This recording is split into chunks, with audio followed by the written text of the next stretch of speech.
नमस्कार आपण देखुଛନ୍ତି स्वाभिमान ओडिया 24 आसंतु नजर पकाइबा आज राज्यर प्रमुख खबर उपर। ओडिशा रे वर्षा और वज्रपात अलर्ट। भारतीय पाणीपाग विभाग राज्यर बहु जिला वज्रपात घड़घड़ी और पवन सह वर्षार सतर्क जारी करिछि। 17 जून दिन राज्यर उत्तर दक्षिण और पश्चिम ओडिशा रे अनेक स्थान रे वर्षा सह 40 रु 60 किलोमीटर बेगर पवन बहिबार संभावना रही। लोक वज्रपात समय घर बाहर को न जावाई परामर्श दि जाइछि। दक्षिण ओडिशा रे प्रबल वर्षा संभावना। कोरापुट, रायगड़ा, गजपति, गंजाम, कंधमाल और कलाहांडी जिले में भारी वर्षा हेबार संभावना रही। नदी और नाल निकट में बसवास करुवा लोकों को सतर्क रहिबाकु जिला प्रशासन पक्षरु अनुरोध करा जायछि। मौसुमी वायु सक्रिय। राज्य में दक्षिण पश्चिम मौसुमी वायु सक्रिय होउथिबारु आगामी सप्ताह पर्यंत वर्षा जारी रहिबार पूर्वानुमान करा जायछि।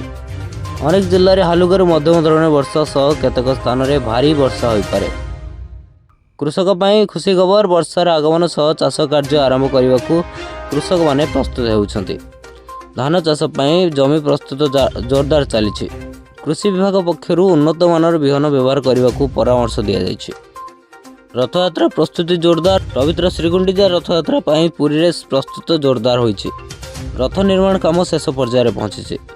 श्री जगन्नाथ दर्शन पाई देश विदेश भक्त मानक आगमन बढ़िया आशा करा जाउछि। नवरंगपुर जिले में गत 24 घंटा धरी पाग मेघुआ रही बेले केतेक स्थान में हालुका वर्षा रेकर्ड होइछि।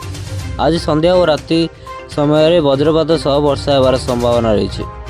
भुवनेश्वर, कटक, पुरी, संबलपुर, कोरापुट, जयपुर और नवरंगपुर आज मेघुआ पाग सह वर्षा होबार संभावना रही।